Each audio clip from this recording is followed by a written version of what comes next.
Shalom, Bapak Ibu, Saudara-saudara yang diberkati Tuhan. Kita bertemu kembali dalam seri pelajaran firman Tuhan hari ini, Minggu tanggal 1 bulan Februari tahun ke-2026. Judul pelajaran untuk hari ini adalah Bersukacita dalam Tuhan. Bapak Ibu sekalian, Paulus membuka kitab Filipi 3 ayat 1-3 dengan ajakan yang kuat dan penuh kehangatan untuk bersukacita dalam Tuhan. Sebuah seruan yang menegaskan bahwa sukacita sejati bukanlah hasil situasi, melainkan buah relasi dengan Kristus. Nada positif ini seolah-olah menandai penutup surat, namun justru menjadi pintu masuk bagi peringatan rohani yang sangat serius dan mendesak. Sukacita dalam Tuhan berfungsi sebagai fondasi iman yang menjaga jemaat dari kesesatan dan kelelahan rohani. Paulus menunjukkan bahwa sukacita dan kewaspadaan bukan dua hal yang bertentangan, melainkan saling melengkapi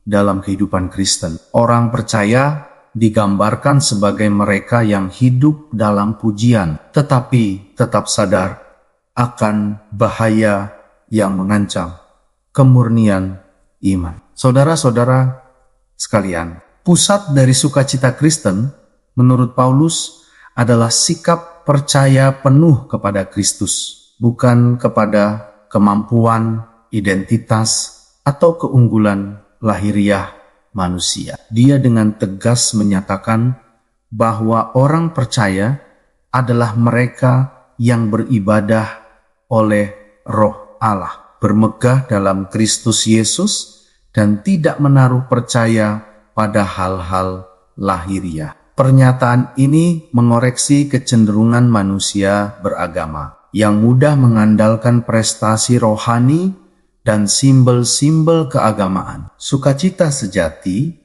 lahir ketika pusat kepercayaan berpindah dari diri sendiri kepada karya Kristus yang sempurna. Tanpa pergeseran pusat iman ini, sukacita rohani akan rapuh dan mudah digantikan oleh kecemasan serta kesombongan. Bapak Ibu yang kekasih, di sisi lain, Paulus menyampaikan catatan negatif yang sangat keras melalui peringatan hati-hatilah yang diulang 3 kali berturut-turut. Pengulangan ini menandakan tingkat bahaya yang serius dan mendesak bagi jemaat Filipi yang tampaknya telah mengenal ancaman tersebut. 3 peringatan itu tidak menunjuk pada 3 kelompok berbeda, melainkan satu kelompok guru palsu yang dijelaskan dari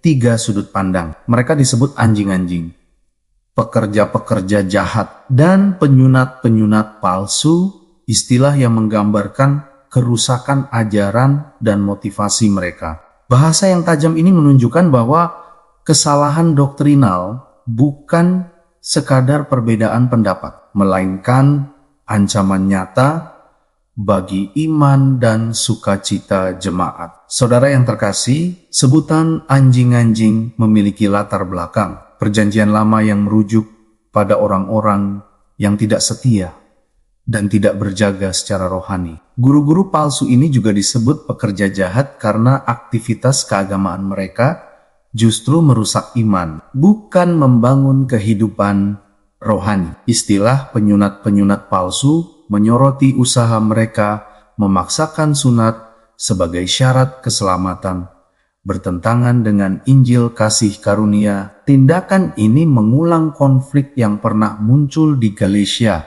dan telah diselesaikan melalui sidang para rasul. Dengan demikian, Paulus menegaskan bahwa penambahan syarat keselamatan adalah bentuk penyangkalan terhadap karya Kristus. Menariknya Bapak Ibu, solusi Paulus terhadap ancaman ajaran sesat bukan pertama-tama debat intelektual, melainkan ajakan untuk terus bersukacita dalam Tuhan.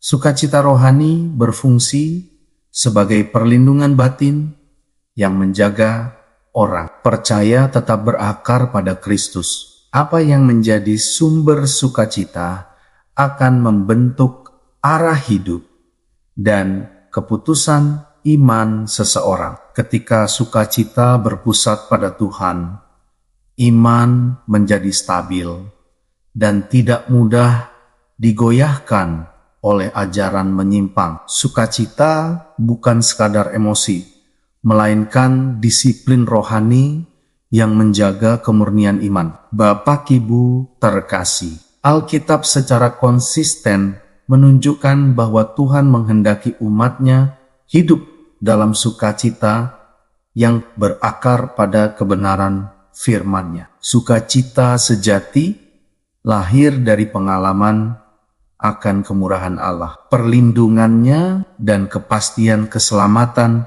di dalam Dia.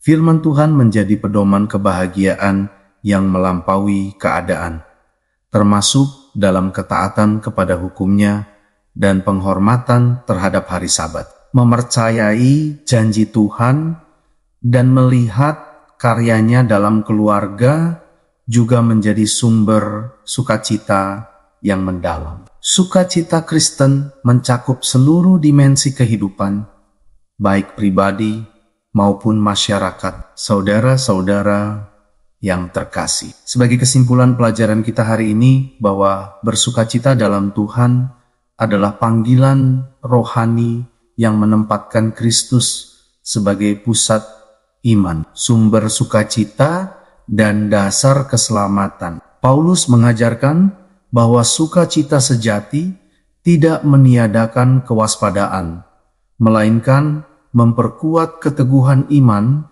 di tengah ancaman ajaran sesat. Dalam realitas hidup yang sering sulit dan tidak menentu, orang percaya tetap memiliki alasan untuk bersukacita karena keselamatan di dalam Kristus tidak berubah. Hambatan utama sukacita seringkali berasal dari ketergantungan pada hal-hal lahiriah dan kepercayaan pada diri sendiri. Ketika iman sepenuhnya diarahkan kepada Kristus, sukacita menjadi kekuatan rohani yang menuntun hidup dalam kebenaran dan pengharapan kekal. Bapak, Ibu, dan saudara-saudara yang diberkati Tuhan, demikianlah pelajaran firman Tuhan untuk hari ini. Terima kasih sudah turut belajar bersama-sama dengan kami. Sampai bertemu kembali pada pelajaran-pelajaran berikutnya. Tuhan memberkati kita semuanya.